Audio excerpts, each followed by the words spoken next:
So even మాజీ ముఖ్యమంత్రి గారు 2019 నుంచి 24 వరకు వేసినటువంటి పోస్టుల్లో సుమారుగా ఒక్క డిఎస్సీ పోస్టు కూడా తీయకపోగా 16,000 పోస్టులు తీసినటువంటి ప్రభుత్వాన్ని విమర్శించడం అనేది కరెక్ట్ కాదనేది నా ఉద్దేశం. నెంబర్ 2, విమర్శించవచ్చు, ఎప్పుడు విమర్శించవచ్చు, నిజంగా తప్పు చేసినప్పుడు విమర్శించవచ్చు. కేంద్ర ప్రభుత్వంలో నీట్ ఎగ్జామ్ జరిగినప్పుడు నీట్ ఎగ్జామ్ పేపర్ అఫీషియల్గా లీక్ అయింది. సుప్రీంకోర్టులో కేంద్ర ప్రభుత్వం పేపర్ లీక్ అయింది, మా తప్పులు జరిగింది, మమ్మల్ని క్షమించండి, ఇంకోసారి ఇలా చేయమని అఫిడవిట్ వేసింది. సుప్రీంకోర్టు ఎలాబరేట్ విచారణ చేసిన తర్వాత పేపర్ లీక్ అయిందని కన్ఫర్మ్ చేసి ఈ పేపర్ లీకేజీ భవిష్యత్తులో జరగకుండా మళ్ళీ ఎగ్జామ్ నిర్వహించడానికి సుప్రీంకోర్టు కేంద్ర ప్రభుత్వాన్ని ఆదేశించింది. ఈ పేపర్ లీకేజ్ వల్ల కొన్ని 10 మంది పిల్లలు చనిపోయారు. ఇది ఆ నేపథ్యం. ఇక్కడ డిఎస్సికి వచ్చేటప్పటికి డిఎస్సిలో ఎక్కడ కూడా పేపర్ లీక్ అయినట్టు అనుమానాలు తప్ప ఆధారాలు. నెంబర్ 2, పేపర్ లీక్ అయింది అని ప్రభుత్వం ఎక్కడ ఒప్పుకోవాలి. నెంబర్ 3, డిఎస్సిలో అక్రమాలు జరిగినాయి అని హైకోర్టులో వైఎస్ఆర్ కాంగ్రెస్ పార్టీ కేసు వేసినప్పుడు ఒక్క ఆధారం కూడా చూపించలేదని మొదటి రోజు డిస్మిస్ చేసిన కేసు.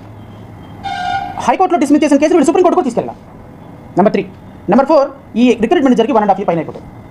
నెంబర్ 5, డిఎస్సి స్పోర్ట్స్ కోటాలో పలానా వర్గం వాళ్ళకి కేవలం కమ్మ సామాజిక వర్గం వాళ్ళకి ఎక్కువ సీట్లు వచ్చినాయి, మిగతా వాళ్ళకి రాలేదు అని చెప్పి ఒక ప్రచారం జరిగినప్పుడు కాదు దాన్ని ఇమ్మీడియట్గా కౌంటర్ చేస్తూ గవర్నమెంట్ కూడా ఒక నోటిఫికేషన్ రిలీజ్ చేసింది ఎవరెవరికి ఇచ్చామని. ఈ సందర్భంలో ప్రతిపక్షం అబాస్పాలు అయిపోయింది, కొంతమంది కూడా అబాస్పాలు అయిపోయారు. నేను డిఎస్సి మీద మాట్లాడడానికి కారణం ఏంటి అంటే, మనం ఒక ప్రతిపక్ష పార్టీగా ప్రభుత్వం మీద ఏదైనా ఒక ఎలిగేషన్ చేసేటప్పుడు ఫస్ట్ మన దగ్గర కనీసం ఒక ఆధారమైనా ఉండాలి, ఆరోపణ కాకుండా.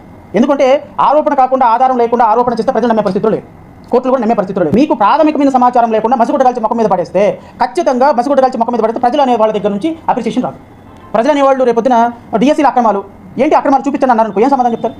ఒక 10 లక్షల మంది డిఎస్సీ రాశారు, అందులో 16,000 పోస్టులు వచ్చినాయి, 9,84,000 మందికి పోస్టులు రాలి కదా, అందరికీ రావు కదా. ఈ 9,84,000 మందిలో ఒకళ్ళ దగ్గరికి వెళ్ళి డిఎస్సీ ఎలా జరిగిందంటే డిఎస్సీ అంతా అక్రమాలే అంటారు.